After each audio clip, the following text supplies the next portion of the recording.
Jadi Bapak kemarin itu ada melakukan pelatihan selama 4 hari. Jadi Bapak kemarin ditunjuk sebagai fasilitas daerah. Bapak kemarin dilatih menjadi pendekar. Iya, Bapak kemarin ini cerita dulu ya. Jadi kemarin Bapak itu dilatih menjadi pendekar. Kemudian Bapak dikasih 7 jurus. Dengan harapan 7 jurus tersebut itu nanti diimbaskan ke murid dan diimbaskan ke guru-guru. Ya. Jadi siap kalian mau tak kasih jurus satu? Oke. Sebelum Bapak kasih jurus satu, gimana kalau berdiri dulu semuanya? Berdiri. Berdiri ya semuanya. Berdiri. Oke. Ya, sebelum kita nanti masuk ke materi, bagaimana kita kalau joget-joget? Oke? Siap? Oke. Ayo ready? Ayo, tangannya semuanya. Ayo semuanya bergerak, tangannya. Ayo semuanya. Ayo semuanya. Ayo semuanya, bergerak semua.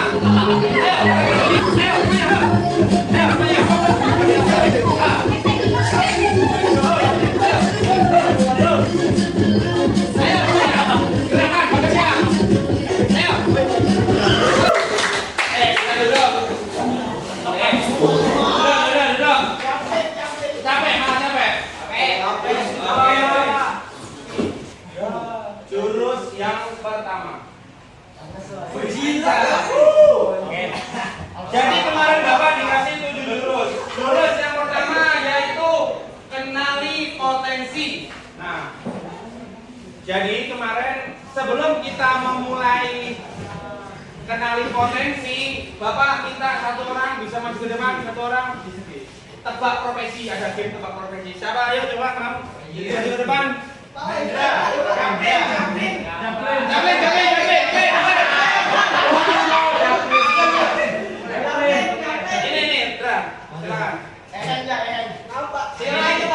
Ini dulu, ayo coba maju. Gerakan tebak ya. Kira-kira profesi apa ini? Coba. Caplin.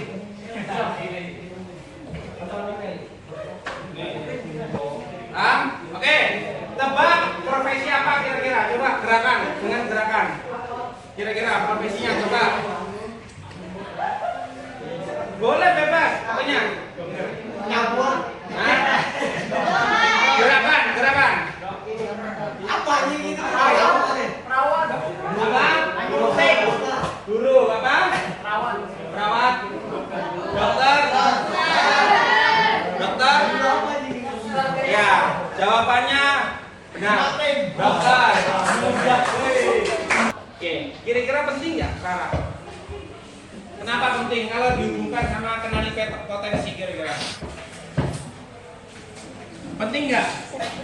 Untuk mengenali potensi siswa itu penting nggak? Supaya apa coba? Supaya nanti kalian memilih jurusannya sesuai. Contohnya kayak tadi.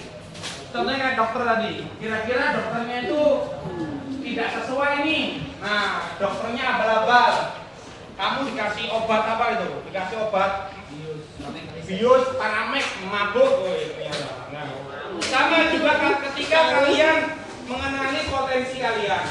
Bila kalian tidak salah mengenali potensimu, nanti kuliahnya bisa-bisa putus tengah jalan. Kemudian bisa-bisa juga apalagi salah ngambil jurusan. Nah, kemarin kan sudah Bapak bagi tuh. Aku pintar sudah kalau? Sudah. Jadi semuanya yang ada di sini asesmen minat dan bakat ini semuanya itu ada di Aku Pintar itu. Bapak ini cuma sekedar menjelaskan lebih detailnya saja. Jadi dalam gaya belajar ada yang tahu ada berapa coba gaya belajar? 3. Oke, 3. Apa aja? Visual, audiotorik, sama kinestetik. Oke, bagus, pintar sekali. Nih, Nah, ini. Nah, gaya belajar dibagi 3. Ada supaya audio, kinestetik. Coba ulang lagi. Visual, audio, kinestetik. Oke. Jadi kalau visual itu gaya belajarnya dengan melihat. Kemudian kalau audio gaya belajarnya dengan kalau kinestetik Praktek. Oke, jadi di sini ini kita contohkan. Lebih mudah mengingat informasi dalam bentuk gambar, grafik, warna atau tulisan. Kira-kira masuk mana? Visual. Senang membaca dan mencatat. Visual. Cenderung mudah mengingat informasi jika dengan cara memperagakan. Kinestetik. Mudah mengingat informasi yang didengar seperti lagu, cerita atau percakapan. Nah, dari sini sudah paham ya? Oke, jadi kalau seandainya dia itu belajarnya dengan melihat, berarti masuk visual. Kalau mendengarkan berarti auditorial. Kalau dengan pergerakan atau tindakan berarti kinestetik. Oke. Nah, ini. Kemudian mengenali profesi. Nah, untuk mengenali profesi ini biasanya ada teorinya Holland. Dia itu pakai teori reality. Biasanya kalau reality itu cenderung dia itu yang langsung praktek. Contohnya kayak kerja sebagai mekanik. Nah, itu biasanya pakai teorinya realistik dia kemudian. Kemudian ada investigatif. Nah, biasanya itu suka menyelidiki, meneliti, ilmuwan, dokter, programmer. Kemudian ada artistik. Nah, artistik itu yang kreatif ya, seniman. Kemudian ada suka membantu mengajar, biasanya jadi guru, dosen. Nih, kemudian enterprising. Biasanya profesinya itu pengusaha, manajemen, manajer, sales, politikus, pengacara. Yang terakhir C, profesional, suka bekerja dengan data, angka, akuntansi. Nah, pokoknya kalau seandainya di Aku Pintarmu itu direkomendasikan biasanya kuliahnya ngambil apa? Oh, mengambil ekonomi. Nah, berarti kamu cenderung yang tinggi itu konvensionalnya. Itu pakai teori Holland. Kemudian nih, apa itu intelijensi atau kecerdasan? Kemampuan untuk memecahkan persoalan dan menghasilkan solusi dalam situasi nyata. Nah, ini kecerdasan majemuk, ini aja. Ini kecerdasan majemuk. Nah, mana ini kecerdasan majemuk? Ini gaya belajar. Nah, ini kecerdasan majemuk. Jadi kemarin sudah buka kepintarnya sudah bisa melihat lah. Yang 8 kecerdasan itu kamu menonjolnya di mana? Bisa dilihat nggak? Kira-kira itu kan ada 8 kecerdasan. Biasanya Bapak merumuskan itu supaya mudah mengingat itu trilum, tetrana, kivisal, linguistik. Nah, berarti dia itu kecerdasannya bisa kayak berbicara atau dengan apa? Linguistik, ini bahasa tuh.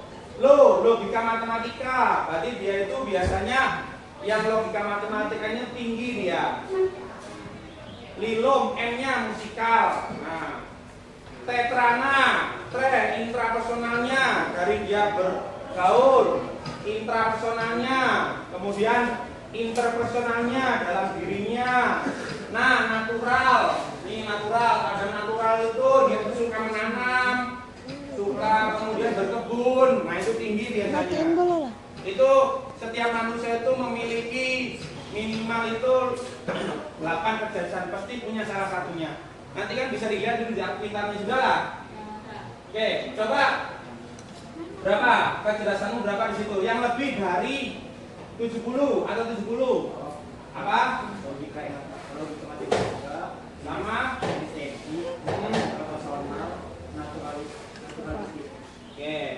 4 tuh. Nah, berarti kamu di situ itu suka kayak menanam, suka intra tadi. Intranya bagus. Itu kalau dia tuh lebih dari 70 ke atas, berarti kamu punya kemampuan di situ. Apa tadi? Tilom, tretana, ivisal, kinestetik, visal itu berarti spasial, visual spasial, adalah visual. Nah, visual spasial. Tuh, visual spasial bisa menggambar atau apa. Jangan bergatuk sih. Itu adalah kecerdasan majemuk. Nah, sekarang Bapak punya kuis. Nih, Bapak punya kuis. Nih, kira-kira siapa yang bisa memecahkan gambar ini? Ayo, coba. Bapak ingin tahu nih, siapa yang bisa memecahkan gambar ini kira-kira ngapain? Ayo lanjut silakan. Jadi dari yang menangkap tadi, Hah? kita dari penjelasan dari kita tidak di atas itu menjelaskan bahwa siapa yang bisa memanjat itu karena tidak semua dari mereka yang ada di hewan itu bisa memanjat pohon karena potensi burung itu beda-beda. Oke. Misal monyet bisa naik pohon, tapi dia bisa. Kalau burung, dia kan dia bisa manjat dengan tangan, dia bisa terbang untuk mengambil. Misal fokus kita di sini adalah targetnya adalah buah. Burung bisa ngambil dengan cara dia terbang. Kalau monyet dia manjat. Kalau penguin bantu doa. Ya bagus ya. Kalau gajah dia bisa naik. Kalau pohonnya dia terlalu tinggi, mungkin nggak bisa lah pakai Nah, untuk ikan, kalau dia nggak bisa ngapa-ngapain, dia cuma di situ, dia nggak bisa. Untuk ikan anjing laut, dugong, mungkin kan nggak bisa ambil gong, jangan dibantu menit. iya benar. Oke. Terus anjing? Untuk anjing bisa gitu. Harus anjing bisa naik anjing. Bisa tahu aja Pak. Sip, bagus. Ada lagi namain? Sudah. Oke, bagus sekali. Good. Jawabannya hampir mirip semua, tapi Bapak harap sudah paham sudah. Pentingnya untuk mengenali potensi. Nah, tapi sebenarnya ini kayak logikanya kayak gini. Jadi ini ada Pak Ramli. Pak Ramli membuka PPDB. Siapa yang bisa renang? Dengarkan Bapak. Siapa yang bisa renang gratis 50% biaya BPP.